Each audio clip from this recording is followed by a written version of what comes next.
बिस्मिल्लाहिर्रहमानिर्रहीम। अस्सलाम वालेकुम students, myself Qasim Ali, lecturer of physics. बेटा, आपको पता है कि हमने अपनी सेकेंड ईयर फिज़िक्स का चैप्टर नंबर 20 का आगाज़ किया हुआ था, ठीक है, जिसका नाम था एटॉमिक स्पेक्ट्रा। एटॉमिक स्पेक्ट्रा के मतलब हम टॉपिक्स को स्टडी करते आ रहे थे अभी तक, ठीक है। तो अभी जो हमने प्रीवियस अपना टॉपिक पढ़ा था इस चैप्टर का, वो हमने एक एक्सप्रेशन ड्रा किया था एनर्जी का, ठीक है। उस इलेक्ट्रॉन की एनर्जी जो हाइड्रोजन एटम के nth ऑर्बिट में मूव कर रहा था, उसकी एनर्जी का एक्सप्रेशन हमने ड्रा किया। फिर उसकी डिफरेंट स्टेट्स के मतलब हमने स्टडी किया उसके अंदर। तो आज का जो टॉपिक हम स्टडी करने जा रहे हैं वो हमारे पास टॉपिक है हाइड्रोजन एमिशन स्पेक्ट्रम। क्या नाम है जी उसका?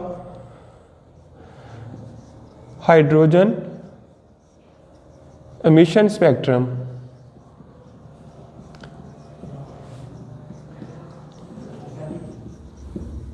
हाइड्रोजन एमिशन स्पेक्ट्रम से पढ़ने से पहले बेसिकली अगर इस वाले टॉपिक में हमने करना क्या है कि जो हमारे पास टॉपिक हमने सीरीज़ पढ़ी थी, यानी कि बाल्मर सीरीज़, पासन series, P fund series, bracket series, उन सब के अंदर हमारे पास अगर मैं किसी सपोज में बाल्मर सीरीज़ का फार्मूला लिख लूँ, बाल्मर सीरीज़ का हमने फार्मूला पढ़ा था, वो आ रहा था 1/λ इज इक्वल टू आर, और आर को एच से साथ रिप्रेजेंट करते थे इज इंटू 1/2 का स्क्वायर माइनस 1/n का स्क्वायर। तो अब इधर जो हमारे पास ये जो आर एच आर है, ठीक है, इस आर एच की वैल्यू को हमने कैलकुलेट करना है। क्योंकि ये जो आर था हमारे पास, ये आर था रेडबर्ग कांस्टेंट, ठीक है। ये जो आर हमारे पास आ रहा था क्या था? Rydberg constant. अब ये रेडबर्ग कांस्टेंट की जो वैल्यू होती है इधर हमने इसमें कैलकुलेट करेंगे। ये जो आर एच होता है इसकी वैल्यू अगर हम कैलकुलेट करना चाहें कैसे आ सकती है, ठीक है। उधर तो हमने सिंपल पढ़ा था, अब इधर विद प्रूफ पढ़ेंगे, ठीक है। जब हमने बाल्मर सीरीज को एक्सप्लेन किया, उधर हमने कहा था कि ये जो आपके पास रेडबर्ग का कांस्टेंट आता है उसकी वैल्यू हमने लिख दी, ठीक है।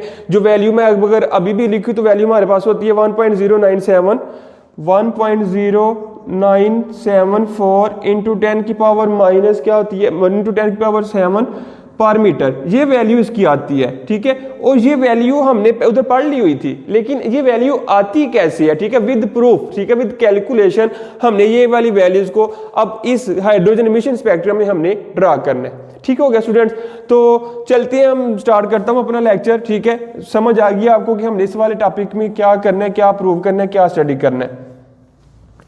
ओके जी, तो कहते हैं कि अगर कहते हैं कि एक इलेक्ट्रॉन क्या कर रहे हैं, in hydrogen atom is in excited state with energy En and makes a transition to a lower energy state En। कहते हैं कि आपके पास एक इलेक्ट्रॉन है, वो क्या करता है, ठीक है, इलेक्ट्रॉन प्रेजेंट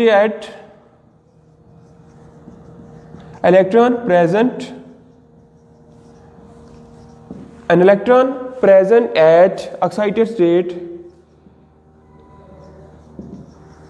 जिसको हमने कहा था एक्साइटेड स्टेट को हम रिप्रेजेंट करते हैं En के साथ, ठीक है। एक्साइटेड स्टेट एनर्जी को हम किससे रिप्रेजेंट करते हैं? N के साथ।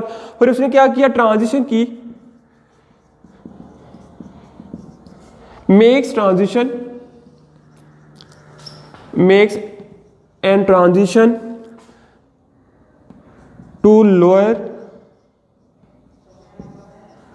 स्टेट, ठीक है। लोअर स्टेट जिसको हम रिप्रेजेंट करते थे EP के साथ, ठीक है। एक आपके पास इलेक्ट्रॉन था, हायर ऑर्बिट पर मौजूद था, उसने ट्रांजिशन करके किधर आ गया? अपनी लोअर स्टेट पर आ गया।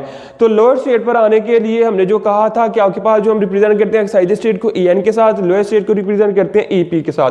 तो कहते हैं तो इस केस में आपके पास क्या होता है कि जो आपके पास EP होता है ये ग्रेटर होता है En के, ठीक है। लोअर स्टेट की एनर्जी जो होती है वो ग्रेटर देन होती है as compare to higher state energy के, ठीक है। जो आपके पास P आ रहा था वो ग्रेटर था En के, ठीक हो गया।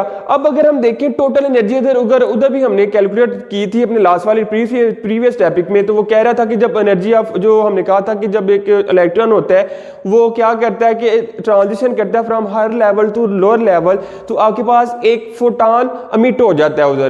तो जो फोटॉन इमिट होता है उसकी एनर्जी उन्होंने कहा था, एनर्जी ऑफ फोटॉन क्या आती थी? एनर्जी ऑफ फोटॉन वो बराबर आ रही थी आपके HF के। तो HF हमने कहा था कि बराबर होते हैं HF is equal to En minus EP।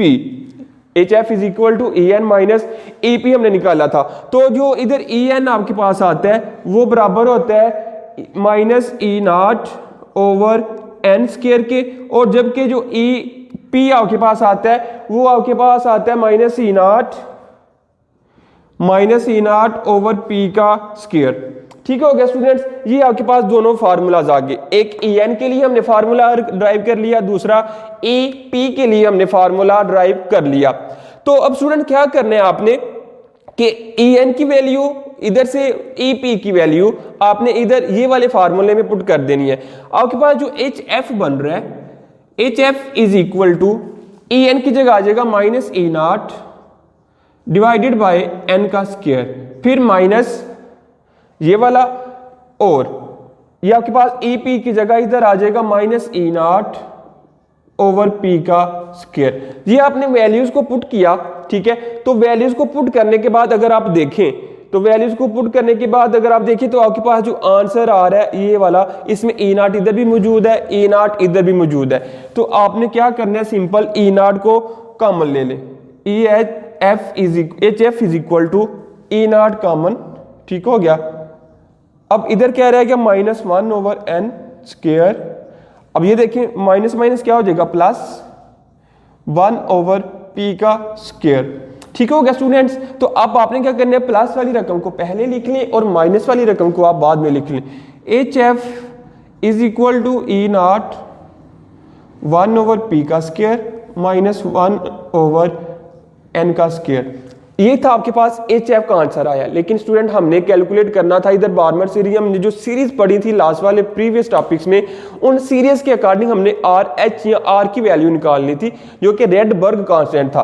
तो आपने क्या करना है, हमारे पास उस फार्मूले में 1 ओवर लैम्डा आ रहा था, लेकिन इस फार्मूले में हमारे पास फ्रीक्वेंसी है, तो फ्रीक्वेंसी हमें पता है बेटा वो मौजूद इक्वल होती है सी ओवर लैम्डा की। आप क्या करें, एच एफ की जगह आ जाएगा सी ओवर लैम्डा, ये as it is E naught one over P का square minus one over N का स्क्वायर। स्टूडेंट आप ऐसा भी कर सकते हैं कि इधर से ही लेकर आप एच एफ की वैल्यू भी पुट कर दें। मैंने इस वजह से थोड़ा सा इसको बढ़ा दिया है ताकि पहले एक स्टेप आपकी समझ में आ जाए कैसे किया है, फिर दूसरे स्टेप को मैंने एक्सप्लेन कर दिया।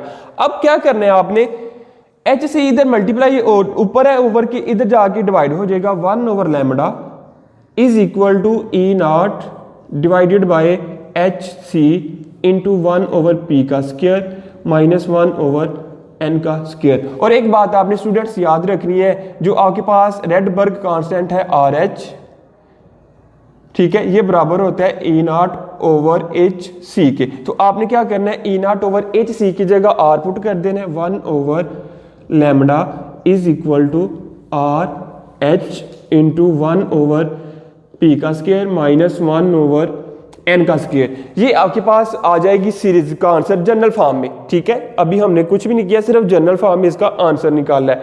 तो स्टूडेंट अब आपके पास ये क्या था, आर एच हमने कहा था बराबर आता है minus C naught over H C के। आपने इसको लेकर चलना है, ठीक है।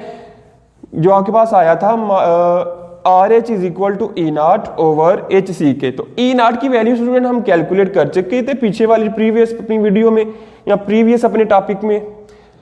तो आपने क्या करना है, दोबारा से ये फार्मूला लें, E naught is equal to sorry E R H is equal to E naught over H C, ठीक है। तो ई नॉट की वैल्यू अगर हम याद करें आप प्रीवियस वाली वीडियो में, ठीक है, तो ई नॉट की वैल्यू हमने कैलकुलेट की थी और ई नॉट की जो वैल्यू हमारे पास आ रही थी स्टूडेंट वो आ रही थी 13.6।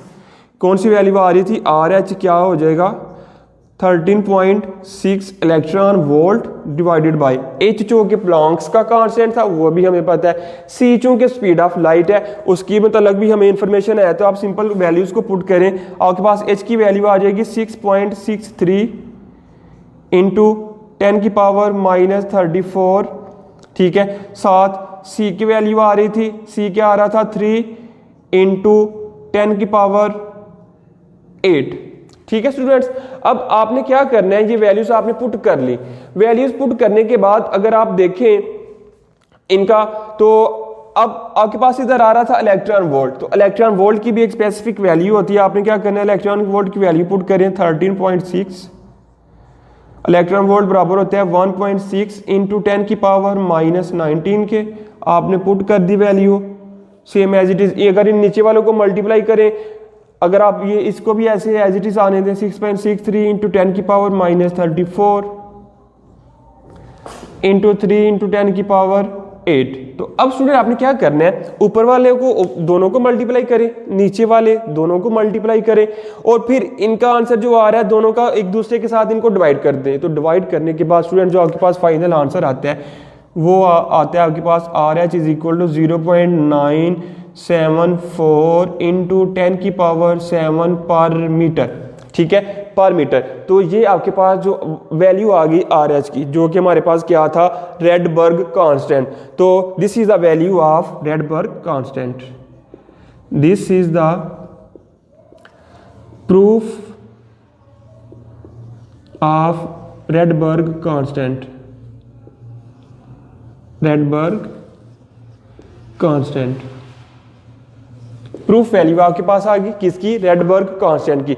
अब जो डिफरेंट हाइड्रोजन एमिशन स्पेक्ट्रम थे, ठीक है, हाइड्रोजन एटम थे, जो लेवल थे, डिफरेंट एनर्जी लेवल्स, वो आपकी बुक पर एक टेबल बना हुआ है। ठीक है, बुक में कहते हैं कि अगर आप देखें n इज इक्वल टू 1 पर अगर आप जाएं, मैं इसको रेज कर दूं थोड़ा सा, तो अगर आप ये देखना हो तो आपके पास ही RH की वैल्यू सारी कैलकुलेशन आपके पास आ गई वहां से लेकर यहाँ तक, कुछ इस वाले पोर्शन पे जो मैं पहले का रेज कर चुका हूँ। ये तो बिल्कुल शॉर्ट भी आप कर सकते हैं, मैंने इसको एक्सपेंड कर दिया ताकि आपको एक एक स्टेप की समझ आए। ठीक है, कोई स्टेप भी मैंने इसमें से शॉर्टकट नहीं लिखा, बल्कि सब स्टेप्स को बढ़ा के लिखा है। तो मुझे उम्मीद है कि आपको ये वाली समझ आ गई होगी कि रेडबर्ग कांस्टेंट की अगर आपने वैल्यू निकालनी हो तो वो कैसे निकालते हैं, और याद भी आपने रखनी है वैल्यू। ये आपके पास न्यूमेरिकल्स में, एग्जाम्पल्स में और MCQs में आपके पास आएंगी ये वैल्यूज, आपने इसको अच्छी तरह से याद रखना है। कहते हैं कि अगर आप डिफरेंट एनर्जी लेवल्स को देखें तो अगर आप लाइमन की बात करें तो लाइमन जो होता है energy level diagram for the hydrogen atom, कि आपके पास जो लाइमन सीरीज आती थी, ठीक है, लाइमन सीरीज हमने कहा था वो क्या थी, n इज इक्वल टू 1, यह पहली सीरीज थी लाइमन सीरीज। ठीक है, लाइमन सीरीज जो इसकी जो वैल्यू आती है, ठीक है, एनर्जी लेवल जो इसका आता है वो आता है 13.60 इलेक्ट्रॉन वोल्ट। ठीक है, एनर्जी लेवल्स है ये। ठीक है, एनर्जी लेवल्स आपने क्या लेना है,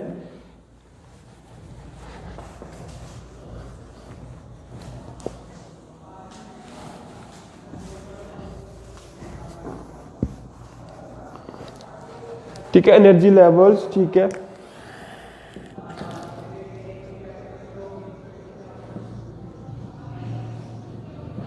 एनर्जी लेवल्स, ये जो आपके पास पहली लाइमन सीरीज थी वो आ रही थी n इज इक्वल टू 1 के लिए, उसकी जो वैल्यू आ रही थी 13.60 इलेक्ट्रॉन वोल्ट। ठीक है, और ये आपके पास n इज इक्वल टू 2 पर अगर आप जाएं तो आपके पास कौन सी सीरीज आती है, बाल्मर सीरीज। बाल्मर सीरीज, ठीक है, तो बाल्मर सीरीज के लिए आपके पास जो एनर्जी लेवल आ रहा है वो आ रहा है -3.40, -3.40। और third one n is equal to, अगर आप 3 पर जाएं तो n इज इक्वल टू 3 के लिए आपने पढ़ी थी सीरीज पासन सीरीज। ठीक है स्टूडेंट, तो पासन सीरीज आपके पास इसका जो एनर्जी लेवल आता है, ठीक है, इसका जो एनर्जी लेवल आता है वो आता है -1.51। ये एनर्जी लेवल्स आ रहे थे डिफरेंट सीरीज के अंदर। ठीक है, फिर पासन के बाद आपने कौन सी पढ़ी थी, bracket series n is equal to 4 के लिए। ठीक है, n इज इक्वल टू 4 के लिए आपने पढ़ी थी ब्रैकेट सीरीज। ब्रैकेट सीरीज के लिए आपके पास जो एनर्जी लेवल की वैल्यू आ रही है -0.85। फिर एंड पे आपने पी फंड सीरीज पढ़ी थी, पी फंड सीरीज आपने पढ़ी थी जो कि था n इज इक्वल टू 5 के लिए। ठीक है, तो इसके लिए जो एनर्जी लेवल की वैल्यू आती है -0.54। ये सारी डिफरेंट वैल्यूज थी डिफरेंट सीरीज के लिए। तो स्टूडेंट ये था हमारा topic hydrogen emission spectrum. Basically हमने हाइड्रोजन एमिशन स्पेक्ट्रम में जो प्रोसेस ड्राइव करना था वो था हमारे पास रेडबर्ग कांस्टेंट H। उसकी वैल्यू को हमने मैथमेटिकली प्रूव करना था कि जो हमने लास्ट वाले अपने टॉपिक्स में जो वैल्यूज को स्टडी किया था, ये वाली जो वैल्यू हमारे पास आ रही थी, हालांकि ये वैल्यू 100% करेक्ट थी कि नहीं, हमने ये बाय मैथमेटिकल प्रूफ ये साबित किया कि ये जो वैल्यू हमने पढ़ी थी वो बिल्कुल ऑथेंटिक एंड एक्यूरेट है। तो स्टूडेंट ये था हमारे पास टॉपिक आज का हाइड्रोजन इमिशन या हाइड्रोजन एमिशन, जो भी आप पढ़ना चाहें। तो मिलते हैं हम अपनी अगली वीडियो में अपने अगले टॉपिक के साथ। तब तक के लिए मुझे इजाज़त दीजिए। अल्लाह हाफिज़। वीडियो पसंद आई तो लाइक करें, अपनी राय कमेंट करें। ऐसे ही मजीद वीडियोस के लिए हमारा चैनल सब्सक्राइब करें और बेल का आइकन दबाएं ताकि आपको हर वीडियो का नोटिफिकेशन मिलता रहे।